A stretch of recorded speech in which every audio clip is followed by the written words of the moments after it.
सोम सरोवर गावाच्या सामसून जंगली भागातून एक कार वेगाने चालली होती. ज्यात बसलेला रणवीर खूप आनंदात दिसत होता. सीटवर ठेवलेला त्याचा मोबाईल वाजू लागला. कॉल रिसीव्ह करत त्याने त्याचा मोबाईल कानाला लावला आणि एका हाताने कार चालवू लागला. काय झालं गौरव, तुझ्यात थोडासा पण धीर राहिला नाही का? मी म्हटलं होतं ना की वाडा माझ्या नावावर झाला की तुझ्या वाट्याचे पैसे तुला देऊन टाकीन. 15 दिवस झाले. होणार तरी कधी तुझा वाडा तुझ्या नावावर आणि माझे पैसे कधी देणार? अरे भावा, तू थोडासा धीर धर. कोर्ट उशीर करतय. याच माझा काय दोष? जसं काम झालं की मी तुला स्वतःच कळवेन ना. आता फोन ठेव. असं म्हणत रणवीरने जसा कॉल बंद केला, अचानक त्याची कार बंद झाली. आता हिला काय झालं असं म्हणत रणवीरने समोर पाहिलं आणि त्याला धक्काच बसला. कार गावच्या जुन्या जीर्ण खिंडासमोर उभी होती. मी या जागी कसं काय आलो असं म्हणत रणवीरने कार चालू करायचा प्रयत्न केला, पण ती चालूच झाली नाही. अरे हा काय फालतूपणा आहे असं म्हणत तो चिडचिड करत कारमधून बाहेर आला. मी तर माझ्या वाड्याकडे चाललो होतो, मग मी या खिंडारासमोर कसा काय आलो? इतक्यात त्याच्या मागून त्याला एक भयानक आवाज ऐकू आला आणि त्याने जेव्हा पाहिलं त्याला धक्काच बसला. जेव्हा मृत्यू येतो तेव्हा माणूस त्याच्या मृत्यूच्या ठरलेल्या जागेवर जाऊन पोहोचतो. त्याच्या समोर लाल साडीत त्याची बायको स्वरागिनी भयानक अवतारात उभी होती. तिचे डोळे भयानक लाल ज्वाळांसारखे चमकत होते. तिच्या हातांची नखं एखाद्या खुनी खंजरासारखे लांब आणि तीक्ष्ण दिसत होते, ज्यातून रक्त टपकत जमिनीवर पडत होतं. हे नाही होऊ शकत. तू परत नाही येऊ शकत. मी परत आले आणि तू दिलेल्या धोक्याचा बदला मी नक्की घेणार आहे. नाही. रणवीर जोरात ओरडला आणि तेथून पळण्यासाठी एका बाजूला वळला. स्वरागिनीने त्याला तिच्या शक्तीने हवेत उचललं आणि मग वेगाने त्याला खिंडाराच्या आत फेकून दिलं. रणवीर ओरडला आणि जमिनीवर पडल्याबरोबर स्वरागिनी त्याच्या समोर उभी होती. तिने त्याची मान पकडून दुसऱ्या हाताने त्याच्या डोळ्यात तिची तीक्ष्ण नखं खुपसली आणि त्याला आंधळं केलं. मला सोडून दे. ही तुझ्या कर्माची शिक्षा आहे, धोकेबाज.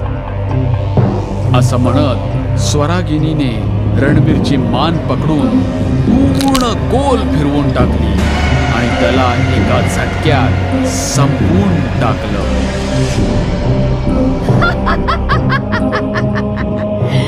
आता मी माझ्या मृत्यूचा बदला घेतल्याशिवाय राहणार नाही. त्याला सुद्धा याच खिंडारात आणून मारेन. स्वरागिनी परत आलीये. काही दिवसांनी गौरवने रणवीरला पुन्हा कॉल केला. त्याचा नंबर बंद येत होता. त्यावेळी रात्रीचे 10 वाजलेले होते. काय झालं गौरव? तू एवढा वैतागलेला का दिसतोयस? या रणवीरने माझ्याशी एक डील केली होती, ज्याचे पैसे मला तो मागच्या आठवड्यात देणार होता. पण आता त्याची नियत खराब झालेली दिसते. रोजच आज देतो उद्या देतो. आत्ता झोप, त्याला उद्या जाऊन भेट. असं म्हणून आराध्याने त्याला गुड नाईट म्हटलं आणि लाईट बंद करून झोपली. अचानक गौरवला जाणवलं की कोणीतरी त्याचा हात धरला आहे. त्याने जसं तिकडे पाहिलं, समोर स्वरागिनीला भयानक रूपात उभं असलेलं पाहून तो जोरात ओरडला. दुसऱ्या क्षणी स्वरागिनीने त्याचा गळा धरला आणि हसत हसत बोलली, मला मारून माझ्या वाड्याचे पैसे खायला पाहत होतास ना? काळजी करू नकोस. आता तुझा मृत्यूही खूपच लवकर होईल. खूप खूप लवकर. हे ऐकून गौरव घाबरून खूप जोरात ओरडला आणि मग त्याचा आवाज ऐकून आराध्याला जाग आली. काय झालं गौरव? तू एवढा घाबरलेला का दिसतोयस? काय पाहिलंस?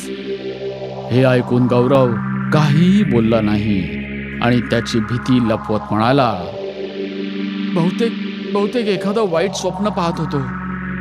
एवढं बोलून त्याने पुढे काहीच ऐकलं नाही आणि चादर घेऊन लगेच डोळे बंद करून झोपी गेला. त्याने त्याची भीती लपवायचा प्रयत्न केला, पण अजूनही तो थरथरतच होता आणि आराध्याला हे पाहून आश्चर्य वाटत होतं. त्या रात्रीनंतर गौरवचं आयुष्य नरक बनलं होतं. रात्रीच्या वेळी त्याला कुठे ना कुठे स्वरागिनीचा आत्मा दिसू लागला होता आणि तो असाच घाबरू लागला होता, ओरडू लागला होता. पण आराध्याने विचारूनही तो काहीच सांगत नव्हता. एक रात्री गौरव असाच चादरीत लपून थरथरत होता आणि झोपायचा प्रयत्न करत होता. आराध्याला त्याची काळजी वाटू लागली होती आणि तिला जाणून घ्यायचं होतं की गौरवला कसली भीती वाटतेय. मी याआधी गौरवला असं वागताना कधीच पाहिलं नाही. मला याचा तपास करावाच लागेल. गौरव, त्या खिंडारात माझं शव पुरलेलं आहे. तिथे जा आणि त्याच्यावर अंत्यसंस्कार कर, नाहीतर माझा आत्मा तुलाही रणवीर सारखाच मारून टाकेल. यावेळी गौरवला हा आवाज आला तेव्हा तो झटक्यात घाबरलेल्या अवस्थेत बेडवरून उठून बसला. त्याने पाहिलं की आराध्य गाढ झोपेत आहे. तेव्हा तो त्याच्या खोलीतून बाहेर आला. आराध्या झोपायचं फक्त नाटक करत होती. ती लगेच उठली आणि मग हळूच त्याच्या मागे मागे जाऊ लागली. गौरव घरातून बाहेर पडून घरामागच्या जंगलाकडे जाऊ लागला. आराध्याही हळूच त्याच्या पाठलाग करत होती. गौरव त्याच जुन्या खिंडाराकडे जाऊन थांबला. स्वरागिनी, कुठे आहेस तू? मी तुझे अंत्यसंस्कार करून तुला मुक्त करेन. तो असं बोलल्याबरोबर तिकडे वेगाने वारा वाहू लागला. वाहत्या वाराने गौरवला हवेत उचललं आणि त्याला खिंडाराच्या आत नेऊन फेकून दिलं. गौरव! त्याला हाका मारत आराध्याही खिंडाराच्या आत पोचली. तिला पाहून गौरव दचकला आणि म्हणाला, तू इथे का आलीस? इथे धोका आहे. Gaurav, please tell me what's wrong with you? आणि तू इथे का आलायस? आता गौरवला तिच्यापासून काही लपवणं योग्य वाटत नाही. रणवीर आणि मी लहानपणापासूनचे एकमेकांचे बेस्ट फ्रेंड्स होतो. आमच्या गावात सर्वात श्रीमंत ठाकूर यांची एक मुलगी होती, स्वरागिनी. तिच्या नावावर गावातला सर्वात मोठा वाडा होता. माझी आणि रणवीरची इच्छा अशी होती की स्वरागिनीला फसवून तो वाडा आपल्या ताब्यात घ्यावा. पण तिच्याशी लग्न तर कोणी एकच करू शकतं. म्हणून आम्ही ठरवलं की तिच्याशी लग्न रणवीर करेल आणि मग वाडा नावावर झाला की त्या प्रॉपर्टीच्या हिशोबाने 50% तो मला देणार. किती वाईट विचार होते तुझे. मग पुढे काय झालं?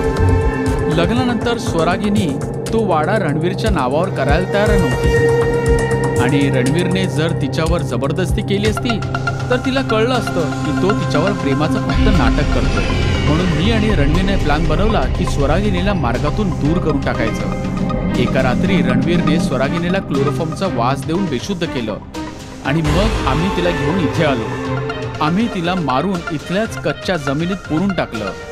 दुसऱ्या दिवशी रणवीरने पोलीस स्टेशनमध्ये खोटी तक्रार केली की स्वरागिनी त्याला सोडून तिच्या एका प्रेमीबरोबर पळून गेली. आता काही दिवसांनी हा वाडा त्याच्या नावावर होणार होता आणि मग मलाही त्यातला वाटा मिळणारच होता. पण कोणास ठाऊक स्वरागिनी मेल्यानंतरही परत कशी आली. पण ती म्हणत होती की तिने रणवीरला मारून टाकला आहे आणि मलाही सोडणार नाही जर मी तिचे अंत्यसंस्कार केले नाहीत तर. हे ऐकून आराध्या घाबरली आणि म्हणाली, आता सांग, तिचं प्रेत कुठे पुरलंय? आपण तिचे अंत्यसंस्कार करूया. गौरव काही अजून बोलायच्या आतच स्वरागिनी त्यांच्या समोर प्रकट झाली. तिला पाहून दोघेही खूप घाबरले. ते सगळं मी तुला इथे आणायला बोलले होते, जेणेकरून तू तुझ्या तोंडाने ही गोष्ट तुझ्या बायकोला सांगावीस. फक्त यासाठीच आतापर्यंत तुला जिवंत ठेवलं होतं. स्वरागिनी, तुझ्यावर अन्याय झालाय. मी तुझं सत्य सर्वांसमोर आणूनच दाखवेन. प्लीज गौरवला माफ कर. नाही, त्याचा मृत्यू अटळ आहे.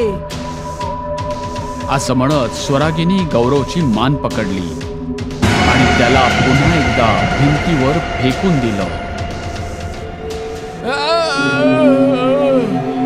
आणि पुढच्या क्षणी तिने गौरवचा हात धरून खिंडारातल्या त्या भिंतीवर असलेल्या जुन्या खुंटीवर टांगून ठेवलं.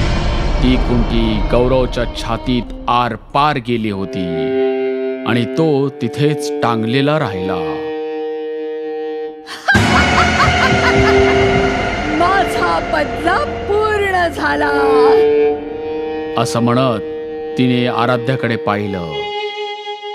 माझ्या सोबत काय काय घडलं ते सगळं तू जाऊन माझ्या बाबांना सांग आणि अख्ख्या गावाला माझ्याबद्दल सत्य कळेल.